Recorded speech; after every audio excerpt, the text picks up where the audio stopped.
Declaring victory could be a very good way to deal with the psychology of a nation in crisis. But when you declare victory in the midst of a clear defeat, you are either a liar or out of touch with reality. Cheers to a brand new week, away from the one in which farmers contest the Minister of Agriculture's declaration of victory against fall armyworms. One in which 4 precious souls were lost in the northern region, with homes and farmlands submerged. A week in which Parliament disagreed in a fashion that's not so surprising. What perhaps could pass for a surprise was the presence of embattled chairperson of the Electoral Commission and the fact that money taken from media organizations and those seeking to replace their voter ID cards were actually missing from the budget of the Electoral Commission. Do you buy the response that it was a mere oversight? This is Editors Forum, where we bring you perspectives from the newsroom on matters of national concern. We strive, of course, for objectivity. Today, we're talking about the northern region floods. Like I said, it's claimed some lives. We'll touch base with Parliament and we'll look at the fall armyworm and what the minister had to say about it, whether or not we've defeated it. We'll look at the EC brouhaha and, of course, the Ameri deal. All of these are in Parliament. We'll look at the free SHS. Is it free for all indeed, or merely a scholarship scheme? We'll look at recruiting party supporters over those who are not, a position that's been held strongly by the NPP. And maybe on the lighter side, maybe not. We'll touch base with Forgive America's documentary on living with the dead. My guest for today, Edward Kwabi, is editor at TV3. Eddie, you're welcome. All right, good to have you. And also here in the studio is George Asekere, host of Behind the News. You're welcome, George. Thank you. Once again, this will be your second time? Yes. Great. Second timer, first timer, we see how it goes. My name is Gifty Andopia. Welcome to the show.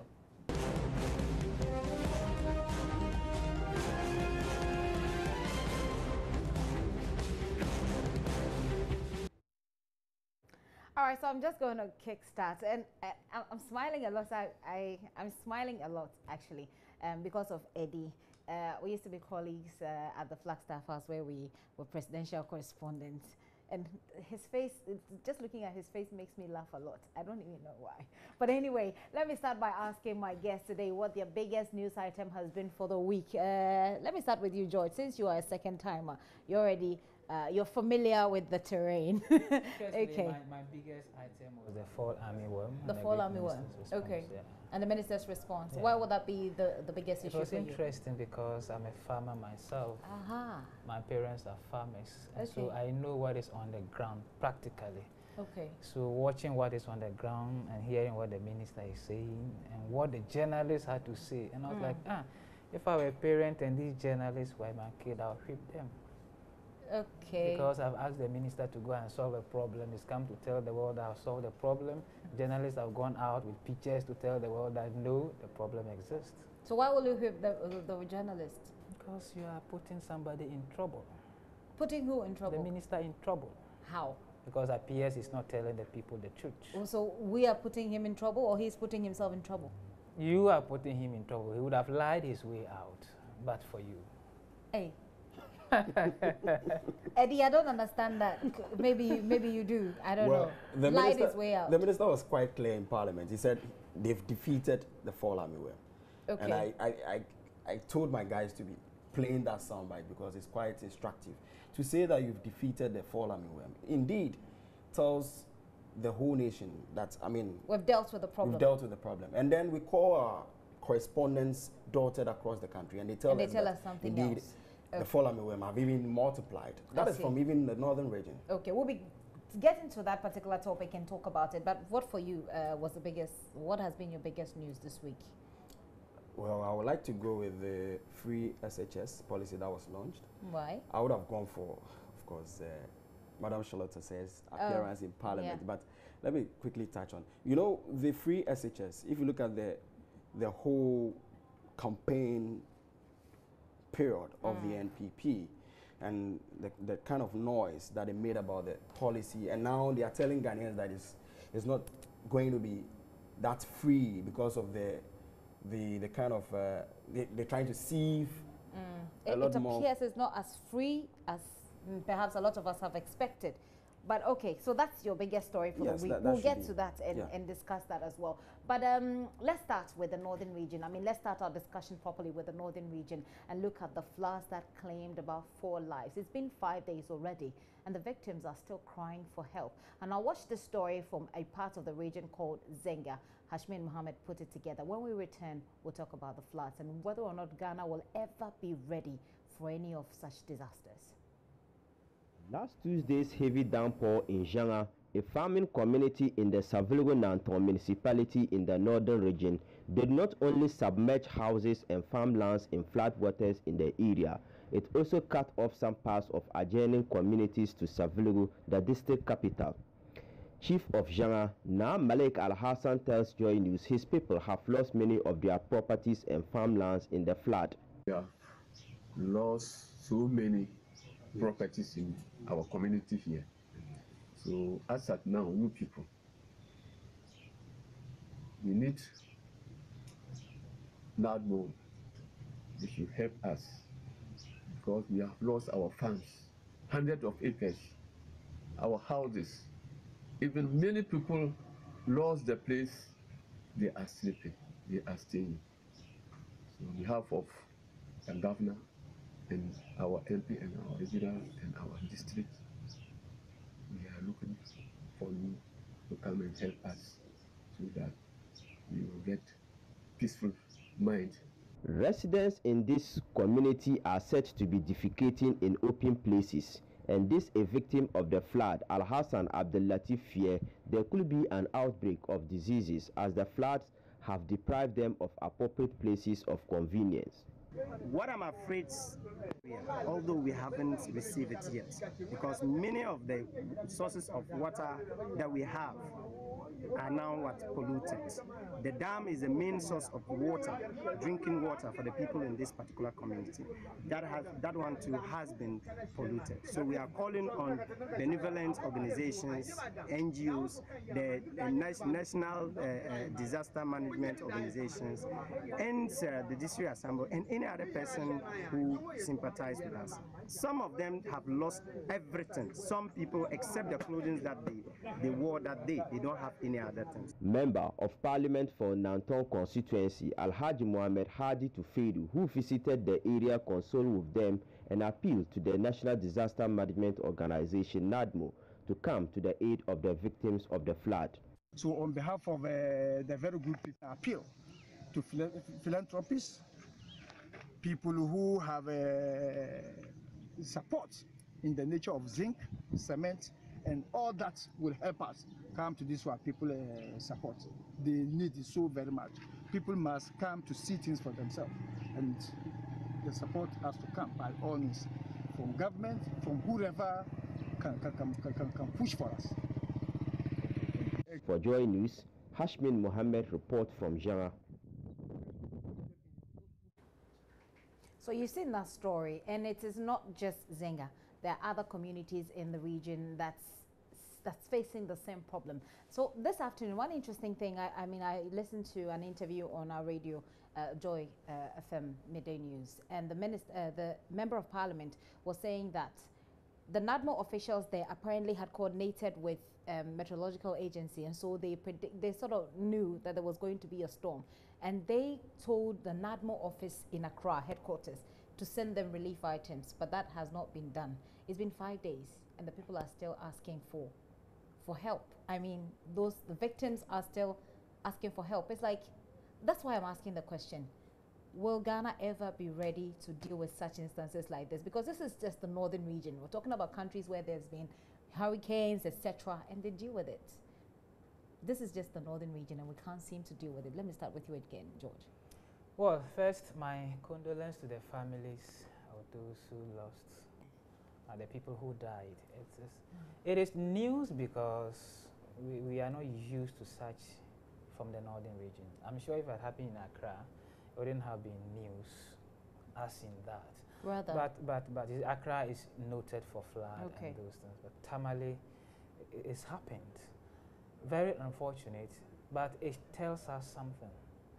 When you were giving the interview, like, oh, the NADMO coordinator with the Matthew, Yes, that's what the Member of Parliament said this afternoon. I'm wondering if anybody should take such collaboration serious. How many times haven't we heard Matthew come to say, oh, storms are coming from Guinea, and today be ready, and nothing happens. So I don't think that's a whole debate on its own. Yeah. So I think the problem is that we have problems with resources.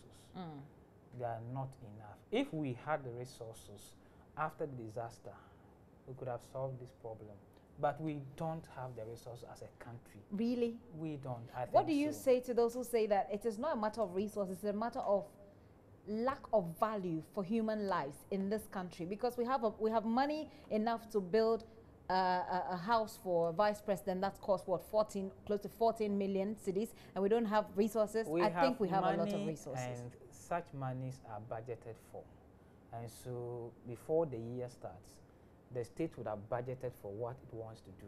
And so you cannot use money for, say, health and spend it on education. It's not allowed per the principles. So what is the budget for disaster management? I'm sure we have to go to the budget statement that the Minister of Finance read, and you'll be surprised to see the allocation. In fact, I don't have the figure, but year in, year out, we keep hearing, anytime there's a major disaster, NADMO will come out and appeal to the public to support. Well, they are. Not too long ago, we heard from the Western region and Central regions. They launched that and will come and support. And the question is, if there's the resource, why will they be asking the public to support? You think there's no resource I don't in think this country? There's enough resource to meet that. This was not expected. Remember the Kwame Nkrumah Circle disaster?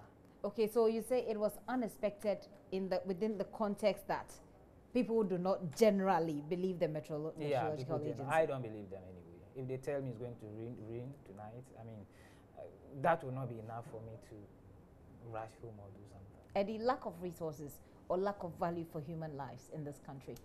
I think we have enough resources in the country, but it boils down to allocation of these resources and where we are investing these monies into. I'll take my brother back. I mean, he spoke about the budgets for this year. How much of the budget was allocated to the NADMO under the Ministry of Interior?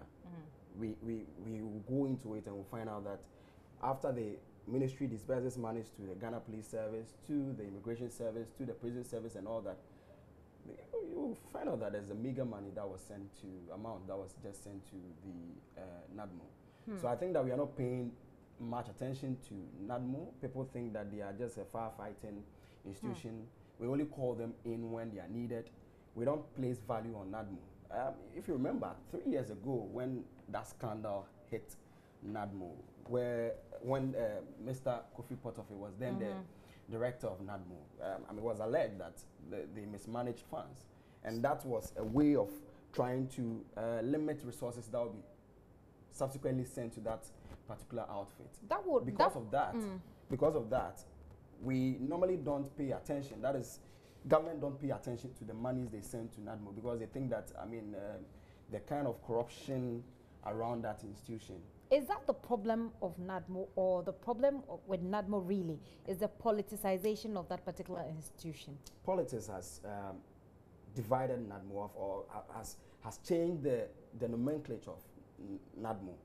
In the past, I know that even the provisions of the law makes room for an army general to be, or somebody from the armed forces to be appointed to be the director general of NADMO. Okay. I think the previous one was, I've forgotten his name. Is it Sanziri? Sanziri, yes. Major Sanziri. No, Brigadier. Oh, Brigadier. Is a one-star general. Now, the mistake we are doing is that we are not recognizing that NADMO in itself is a security agency. It's not supposed to be, it's a paramilitary agency that is supposed to be rescuing people. Providing resources to people who are in need of that. Yeah. And because of that, because we are failing to recognize this, we are putting civilians there. Now, these civilians are unable to deliver on these mandates given to them. I tell you, NADMO is supposed to be run by Ghana Armed Forces. And you see the changes. When the previous administration put a general there, I mean, you saw the kind of changes. Even though they didn't have enough resources, they were able to at least deliver. So in your view, that was better? I think we should go back to the drawing board. NADMO should have somebody with security background. He will be able to do a better job than a civilian. That kind of discipline is needed at NADMO, and we are not seeing it. So it will go back to, oh, we don't have resources, and then it ends there. We've lost lives at, Savlugu and other parts of the northern region. What happens to those people? And I am worried, particularly worried, because Tamale is sparsely populated. It's not even a densely populated area or metropolis for you to be talking about homes being flooded. We should be planning. If Accra is flooded, I will agree. Because look at Accra's population. We are more than 3 million. Yes, Accra is overcrowded, of course. More than 3 million people. Well, look at Tamale's population. They are not up to 2 million. So why should we be failing to plan Tamale? That is my challenge. So your point is that if, for any reason, we've failed with dealing with that problem in Accra, we should have a different approach. Yes. To Tamale. So Tamale, for example, we have all the time to plan Tamale. We have not done so. But I don't think that in the 21st century, we should be talking about floods in Tamale, especially populated metropolis, where houses are far apart. Right. We can see that, the space, they have space, basically. They have space. They have land to expand. So I don't see why a group of people should just go and cage themselves somewhere and say that the place is populated and that will lead to flooding. Because if we have a well-planned metropolis, then we're going to have this storm drains and we're going to have a proper drainage system. Right. That is what we failed to do. When this happened, in the afternoon that it happened, I spoke to the Member of Parliament again, and he said that there was a drainage project that was ongoing under the previous administration. Okay. And so he was calling for a completion of those projects by the current administration. Then it brings back the politics. It brings back the politics and the fact that will this project continue? A project that was started. We have seen over the years how projects started by certain or previous administrations are handled by the succeeding by the succeeding government. So I'm not very optimistic. Maybe because 4 people have died, that will spark something. I don't know what your thoughts are on that, George. I'm not too sure what happened in Tamale is a drainage problem, because the drainage in question, if it had been there, the flood would still have happened. Why do you say so? Because it didn't happen in one particular place. It happened in several places. Several places. So that drainage couldn't have solved all the problems. But the drainage was not for a particular place. The project, it's a project for the entire region. Yes. So, one thing leads to the other. One drainage system it probably would have minimized the impact that I had made. But the little geography that I read, I think the northern region has a geometric problem that ought to be looked at. You see, the land is vast, and we have pockets of dams, call them rivers or whatever. Usually when it is raining, you see water gathered there. Then when the rain stops, those subside. And the farmers there depend on those minor dams for their livelihood. Today, the metropolis has grown. People have built overall. If you know where the Ministry of Agric is located in Tamale, it used to be a mini dam. Today, they've built along all those places. And so if it rains heavily, you cannot avoid that. So it still boils down to planning. We have to go back. And it's for me, we need the kind of Odo River to run through some aspect of the metropolis, so we can channel that into the white and black waters. That for me would be the solution. But for now, is that the creation of a river? Is that what you're talking about? Not a river per se, but like a very big gutter. You mean a storm drain? A storm drain, very big one. Right. Yeah, that will move from all angles in the metropolis, so that when it rains and we get to this problem, the water can easily fall through that. Flow. Currently, if you get to Tamale, you see that despite the rain, most of the gutters are dried up. Okay. So it doesn't ignite that passion or desire to do something urgently, because it happens today, you see it tomorrow, it's gone. I see. Yes. So at this point, we are at a place where there are still victims to be taken care of. They are still crying for help. Some of them are putting up with their families. Others are sleeping in schools. We understand. The vice president was there with a government delegation. I have no idea what impacts their trip there made in solving the problem, you know, for the victims, because after they left, we're still hearing the victims crying for help. And you see, it appears that in this country we have this culture of ministers and government delegations visiting places of disaster, and they go and, you know, there's all the paparazzi for them, and after that, well, the people are back to their misery. I am not really sure what the impact of their visit was, but as it stands now, we have this problem to deal with. Eddie, you speak about the leadership of NATMO and how that, if it's changed, let's say not from a civilian to military leadership, how that could change. But that still sounds like a long-term solution. In the immediate term, what can be done? And since we're media people, let's take it from the media for a start. How can the media push for help for these people without being, you know, setting itself into the tone of news fatigue? Well, you spoke about the vice president visiting the place, and what kind of impact did he make? Yeah. Well, you see, we are Ghanaians, and naturally our culture will tell you that when you are bereaved, a big man comes to, or people come to commiserate with you. That alone brings some, you know, it makes you feel good that at least you having a lot of people behind you. But that is just by the way. So they felt good. They felt good. But now they are still sleeping in the vice president schools. Has he held the opinion that well, we should do something about these people who are in trouble. So that is it. But I don't know whether the vice president after that committed some money to it.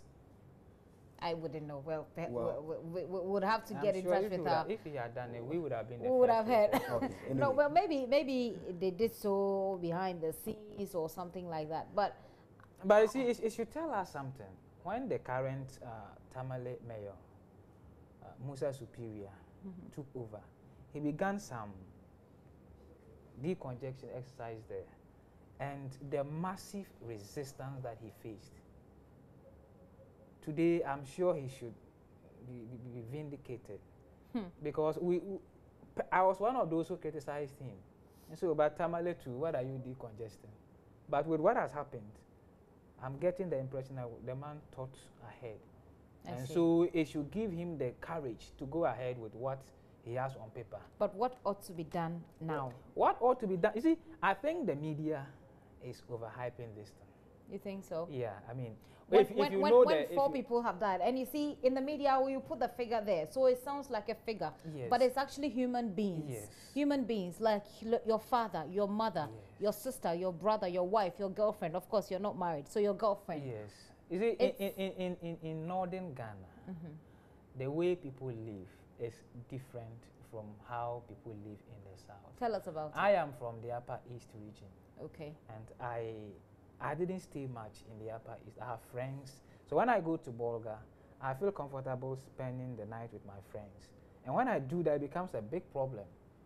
If you will not come to your house, they are family members. They will expect that you come there. So that kind of communal lifestyle is still there. Okay. So if you have a problem in the northern region, it will be difficult. I'll be surprised to see people sleeping in schools, classrooms in the northern region because of this disaster. Really? Yeah. Unless they are not natives of the place. And from what we are gathering, the disaster affected people who are mainly natives. And so it's questionable. So I have had the opportunity of watching a similar thing. So what is questionable? The fact that they need help? No, they will need help, all right. But the reportage that some of them are perching on the streets, sleeping in schools. And so I remember some time ago, I was in Bolga when there was a disaster in Bolga. And I heard some of the reportage. Some were like, oh, the Bolga township got flooded and people have run away and they're living in Tongo. And I said, Jesus Christ. It was not true. So sometimes we have to also look at the way we report. Yes, they need help. Even without a disaster, people need help. we could see that some of them lost mattresses and so on and so forth. Such things ought to be given out. But the impression that the people have no place to lay their head, and I don't think is entirely the truth. If you had a suggestion, okay, Eddie, I'll bring you in. Let me just wrap up with him. If you had a suggestion for the MP of what ought to be done in the next few days, next 1-2 weeks, what would you say to him? Basic necessities, health. What has happened will have some health implications. So something for their health, something for their maybe where to sleep, mattresses in particular. The fact that your relative will accommodate you does not mean a relative will give you a mattress. He might give you a room, but where you sleep will be another thing. So such basic things should be provided. And then if schools were affected, they should take immediate steps to ensure that the schools are put back in their normal shape for children to go and learn. I see. Eddie? Well, I think that the normal thing we do, the knee-jerk approach, that government will go in, that is the assembly, Metropolitan Assembly will go in and try to demolish some structures along waterways, or, I mean, the stormways will be one of the strategies I will want them to use. This time around, it should be well planned and executed. They should try and get buildings that have been built along waterways cleared. And I'm saying cleared in a very responsible way. I mean, they are human beings. They should try and do it in a very responsible way by serving them notice and then clearing those buildings. Then secondly, we should decentralize land use. In Tamale, I'm beginning to fear that what is happening in Accra will happen in Tamale, because the region is quite big, northern region is quite big. What is happening is that they are focusing or centralizing everything, government business and everything in Tamale. Just like we've done here in Accra. Yes. So what they should be doing now is that Tamale is not just, it doesn't represent the entire northern region. They should try and take government offices out of Tamale metropolis, say Savulugu, Bamboy and all those places. That's still a long-term. Just to open up the place. region. But that's still a long-term solution, Eddie. I mean, in the short term, if you were, the same question that I had for George, if you were to advise the Member of Parliament, because of course it is his constituency, and so he's leading, you know, even with the condolences, etc., he's been leading it. If you were to advise him on what ought to be done in the next few days to bring relief to these people who have been affected, what is it that you'd tell him? Well, I understand where the flooding occurred is a low-lying land. Yeah. So the best thing to do now is to look for the waterways, look for appropriate waterways, create those space and allow the water to flow. Because whenever it rains, you know, water has a special way of trying to find its way out of situations like this. So if for example, there's flooding, it will want to flow.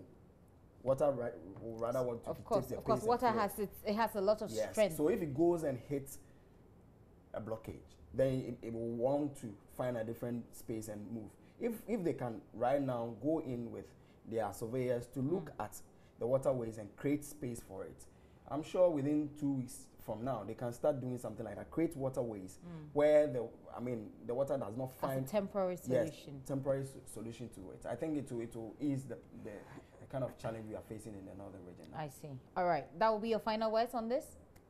That will be your final words, and then we'll move on. Yes, I was talking about decentralization of Tamale. land use. So we should try and expand government business, leave it from focusing on just Tamale, and then do other businesses in other parts of the region. That will ease the kind of population we are seeing now in Tamale.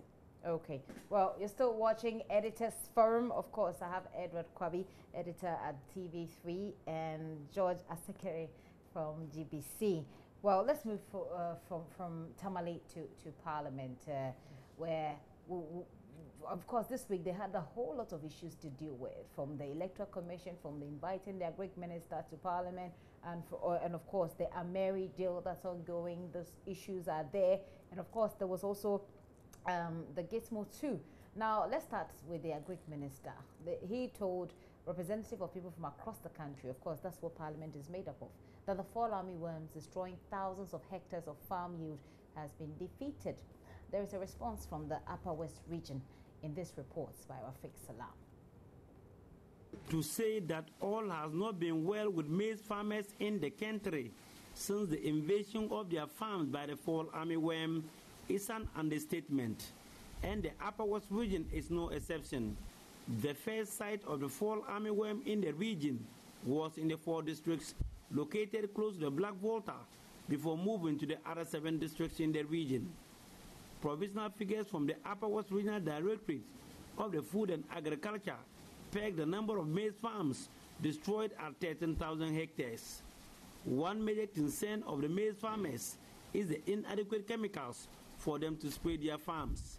The situation does compel some of them to resort to the use of unapproved chemicals rather than the approved ones. Esther Babang is a farmer and leader of the Tawonobaye Women Group at Salamana in the Wawes district. And according to the decision, that's Mr. Wanye. He's the Agri Extension Officer in Durumo Town. The chemicals was not there. Whenever he went, he go to the office for the chemicals. What they will give to him actually will not reach the farmers. So we are having the difficulties with getting the chemicals. Upper West Regional Plant Protection Officer, Kwesi, however, rebutted the claim. Received about 4,402 liters of chemical, which could spray about 17,000 hectares as of now. But still, farmers are still demanding the chemical, which just the day before, just even this morning, my director PPRS called me that there are some of the chemical on the way coming. Do you have enough? Yeah, we have some available for now. We have some available. Some of the districts have also come to pick their consignments. Another concern for the farmers has to do with the identification and spraying of the fall armyworm. The Ministry of Food and Agriculture, with support from Mennonite Development Associates, MIDA, therefore organized a training program to sensitize farmers on identifying spraying techniques, proper handling of the pesticides, and application in the 8 operational districts of BIDA. I don't go and be spraying all the place that somebody having okra there and it will have to. No. Just go online. So I was like, all of them are making a line. Top like this. Issa Nantoma Abdullahi is the field area officer of BIDA. BIDA seeks to achieve fall-free, worm-free farms in the region. So if you see, we are doing this across all the region, the district that we are working in. Reporting for JoyNews, Rafik Salam, Poyentanga.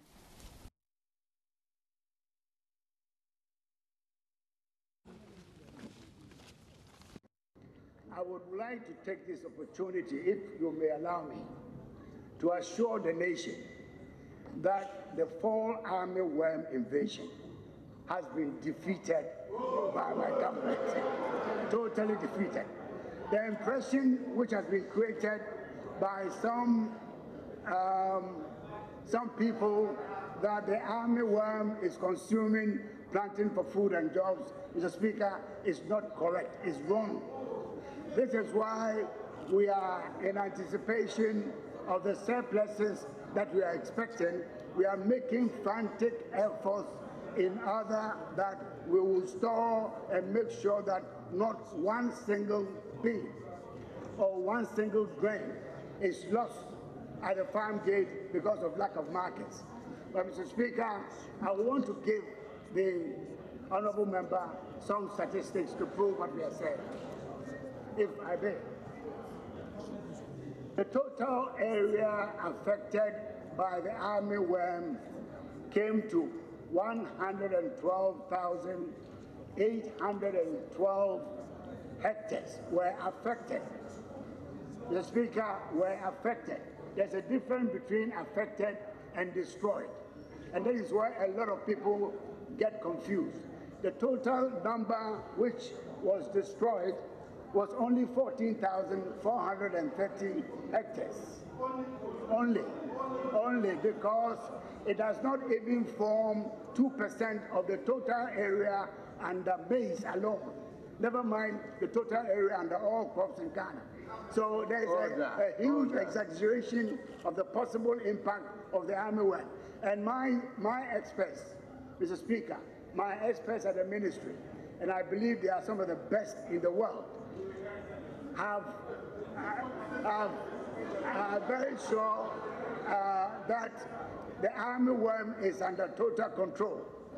And the only challenge that we have is to ensure that next year, this 112,000 hectares will be reduced to 0. And we are going to make sure that between now and next year, we annihilate this armyworm from the source of Ghana. All right, so that is the Minister for Agriculture there in Parliament. And you heard what Rafiq Salam had to report from the Upper East region, Upper West region, I beg your pardon. So I'm wondering, affected, destroyed, defeated. Well, it's your biggest story for the week. What are your impressions? When I listen to the minister, I'm sure my JSS English teacher, Mr. Agbeko, will be watching. Maybe he didn't teach me well, because what he told me about defeat is what I still stand by.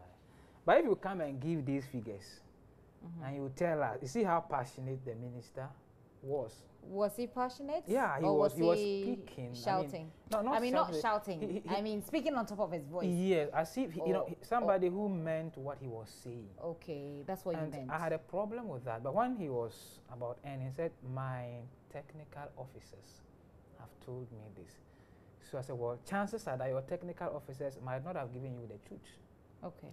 If take the Bonaf region, where my parents have farms, we're told that from Sunyai to Techimai to Nkranza to Atebebu.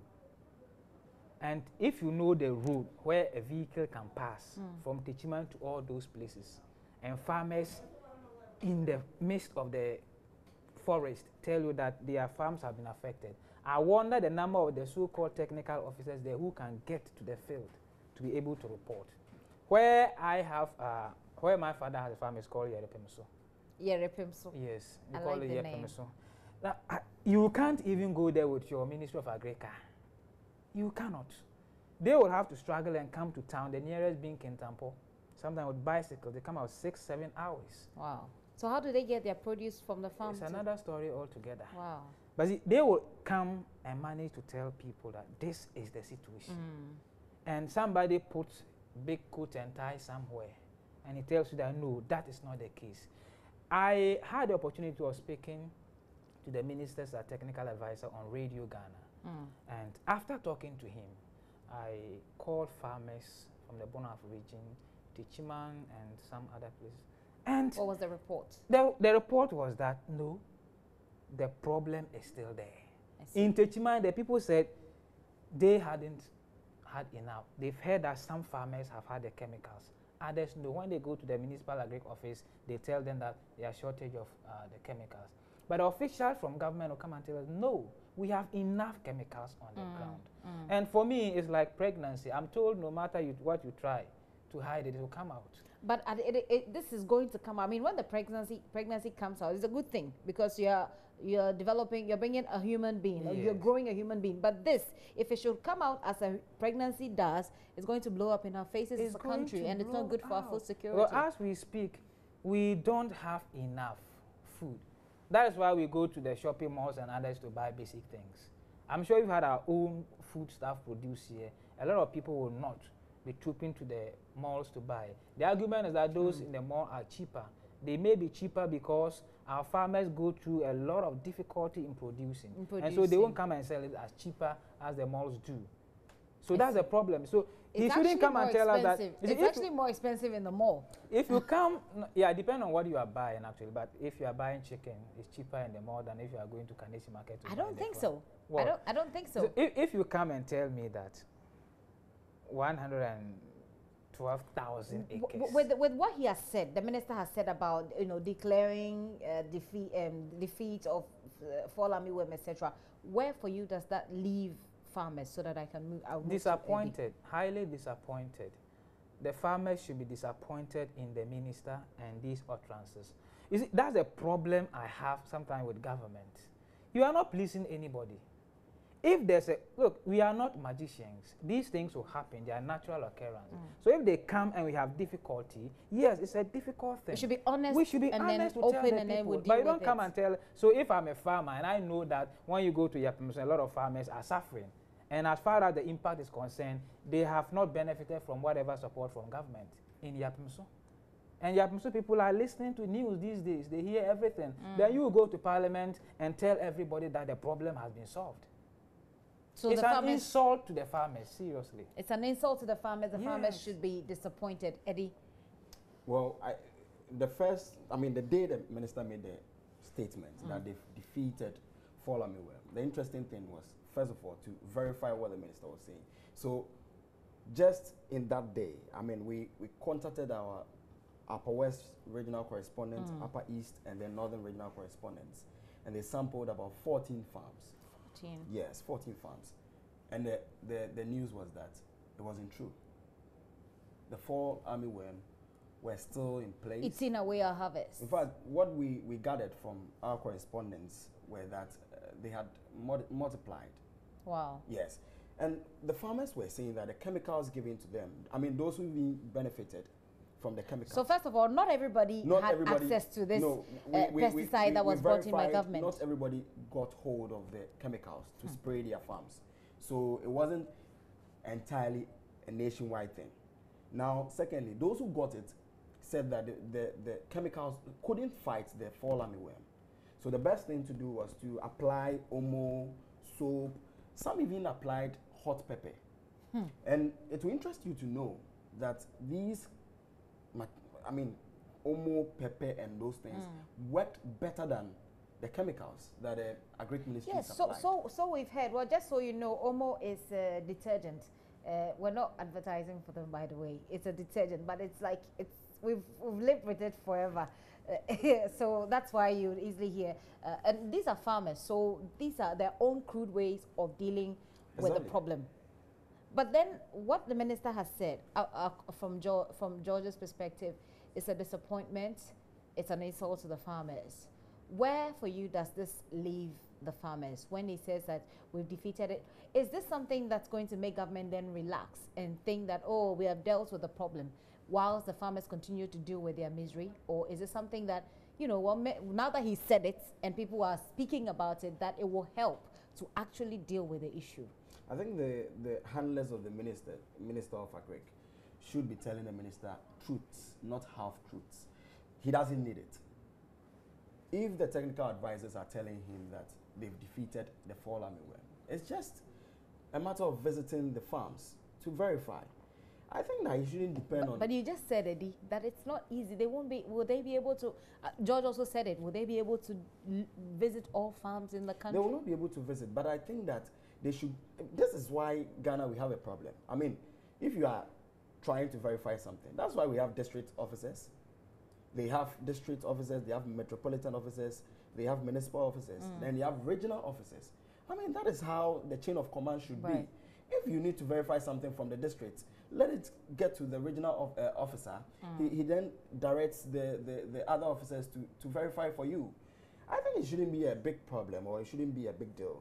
And the minister saying that just 14,000 hectares, over 14,000 hectares of land, I mean, farmlands were destroyed.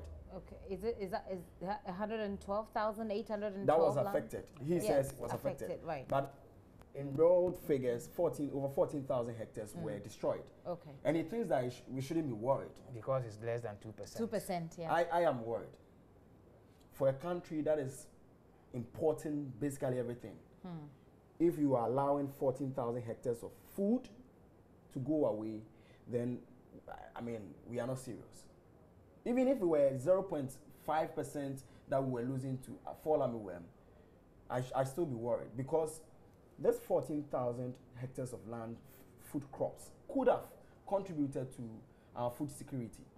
And basically, as a country, we import everything. Even if you go to the mall, as he was talking about, he was struggling to tell you that the prices of chicken at the mall was quite cheaper than what was at Kaneshi market or any other market. And it's true. Is it? It's true, because they are importing it at a cheaper rate. They are importing it. So if you are sitting down for fall armyworm to destroy 14,000 hectares of your land and you are not concerned, then I don't think that you are excuse my language, you are serious. Yeah, well, I'm not sure if you need excuse for that. If you're not serious, you're not serious. And you're not being serious. And food security is something that requires all the seriousness that we can gather here in this country. But sometimes it appears that it's one of the things that we easily take for granted.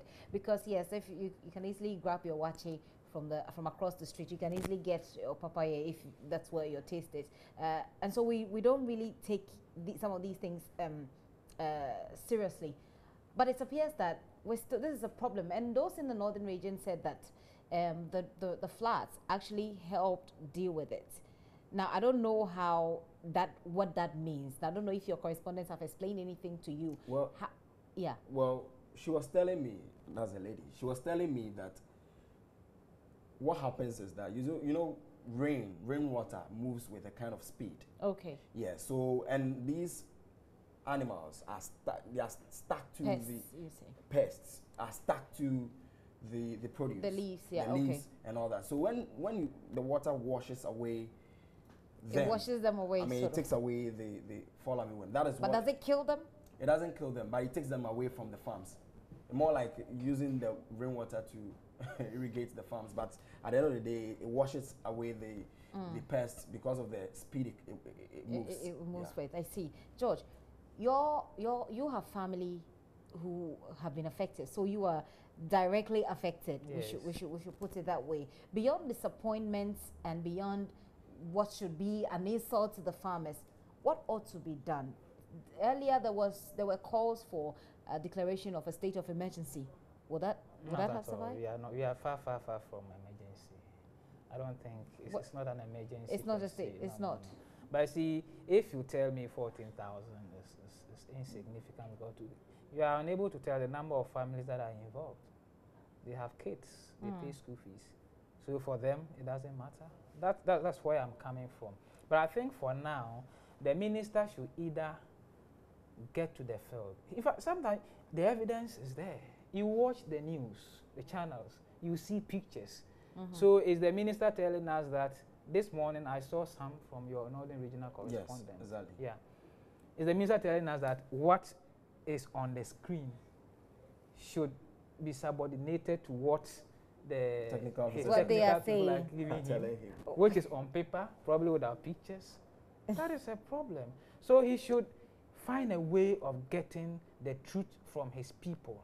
Probably they are not feeding him with the right information, and it will go a long way to affect the government. So far, we are told 20 million cedis is involved here. That is your tax. That is my tax. We are thinking of where to get money to do other things. When we're talking of disaster, I said that we don't have enough resources. But this became an emergency. We had money for it. If the money is going to waste, we should be worried. I see. We should be worried, but then what should we do? We can't just worry and not do anything. Well, if I were the president, I'll call the minister to order. Either he is not on top of issues, or he should direct the minister to get his subordinates to do the right thing on the field. What is the right thing? The right thing, they should bring the right, bring the right report, or he should sack them. Yeah, I mean, don't sack them, but you can transfer them. The impression gives well, you're beginning to. That's a part of a problem. Do you know? Yeah, a part of the problem is the transfer syndrome in this country. If you are transferred, we see transfer, and that's beside the point. Where we see transfer as a form of punishment, where we see transfer as a way of dealing with an issue. Now, if you move your problem from A to B, you have not solved the problem. You have just transfer the problem. So not entirely. So you're making other people. When you feel get the to an problem. organization first, you want to make an impact. That factor I won't buy that. I won't buy that. But anyway, we're looking at the fall armyworms. Your final word will be on it will be that the ministry should do a better job. Should do a better job. And by doing a better job, what exactly do you expect them, as someone who is directly affected? From afar, when I listen to the last utterance of the minister, I get the impression that he's intolerant. And if there's anything to go by, people working under him will be afraid to go and tell him, look, Honorable, you gave me maybe 2,000 Ghana cedis to do this. I've not made an impact. Okay. The people will be afraid to report such to him, okay. looking at his posture. So part of the problem has to do with the minister's temperament. Probably. Which we saw at the vetting anyway. A lot of people spoke about it during his vetting. So I think he should look at it from that angle. If maybe he's not like that, maybe, just maybe. But when the journalists called him and he was lambasting everyone, I mean, that's not what we expect the people who depend on our taxes. So you're basically removing your maybe from your sentence. Well, yeah. Eddie, maybe the minister is intolerant or it has a temperament issue, and because of that his subordinates cannot approach him with the real truth like you're saying he should have. Moving forward from here, what are your thoughts on what ought to be done? Now we still have this problem on our hand. Well, I think the minister, I don't have any issue with the minister. I personally know him. I don't have issues with him, but I think that he should be on top of the issues. He shouldn't be sitting in Accra and thinking that, I mean, what they are telling him, he should take it hook, line, and sinker. The best way to fight this fall, I mean, will be for him and his ministers. If he can't go, I mean, we have a Minister of State in charge of Agric, right? That is another portfolio. We have he himself, we have 2 deputies. How many people in that ministry? About 4. So if possible, if it is possible, he should just get one of the deputies who is in charge of food, perhaps can go to the field and, I mean, can undertake a countrywide tour of a sort. But even that, when they go there, when you are in the village and they come, the minister gets to the district director of education leads the minister to the farms. So it's still... So as whether you lead the minister to the correct places. One of the challenges have been the fact that we can't have the best of chemicals to fight this fall armyworm. So perhaps if they have to contact World Food Program to help them, because I think that when this fall armyworm came up first, the World Food Program raised the concern that if it is not well tackled, it's going to affect our food supply output or our total production. Perhaps we will need the specialist to get into it and then find the right source of type of chemicals. Pesticide for it. Apparently we can't, there's nothing that can fight it. There's no pesticide in this country that can fight it. So this had to be imported actually. So we're looking at more imports and then if that is the solution, then we should go by it. I mean, because you can't be sitting down for you to lose 14,000 hectares of lands and farm produce actually full of crops. And my challenge with the minister, the only challenge with the minister is that he's downplaying the problem. Don't you think it's the politics? Don't you think it's politics here? But that maybe they know the problem and they are actually looking for solutions and they're actually working on the solutions. But then, for political reasons, you have to, do the politically right thing. There's nothing to gain out of this. The only thing you are doing is that you are just rather going to end up insulting. You'll be seen as rather insulting the people, because if the people have this situation on the ground that the fall armyworm have multiplied, and you are in Accra and you are saying that you've defeated it, you are insulting them. Or perhaps you're psyching them up and letting them know that we're dealing with it. I mean, government is dealing with it. I mean, you can't just throw your hands in despair. You have to deal with it somehow. You should have told Parliament that it is under control, and that would have been a better word to use rather than saying the armyworm have been defeated. I see. All right, at 5:30, I'm told we'll be taking a very quick break by my arrogant director. We'll take a very quick break. But let me just go through a quick messages on Facebook. This is my personal page, by the way, gov't and up here. Alex Penalvert, I'm not sure if I've pronounced your name properly, says, I have to agree completely with Papa Kwesi, that's it, Dikwabi, that the leadership of the NADMO must be looked at, but he mustn't forget that the law has been amended and that now it's not a military officer, but even a civilian can with the title. So he's basically saying that even though you're not a military person, you should still be able to, the law has been amended, so you should still be able to do the work, even if you're not a military officer. I would agree with Eddie, by the way, that if it's it works better. It has to do with more like disciplinary measures to be taken. So if we need the discipline at the place, that's the most important thing. Right. So. Okay. Ras Mubarak Ayamzwa, so you're talking about me, always gorgeous. Thank you very much. Cecil Kwabna, you see how funny our country is. We have politicized army worm infestation too. We need to be a serious country. Cecil Kwabna, I agree with you on that. Prince Tahiru Wayamson says, I don't get it when people intentionally build on waterways and be punished by nature for misconduct and finally hold governments to throat for loss. I simply can't think far. Okay, your point well made. Amankwapo, I am enjoying the show. Thank you very much. Keep your comments coming. All right, so now that we've dealt with the fall army worms,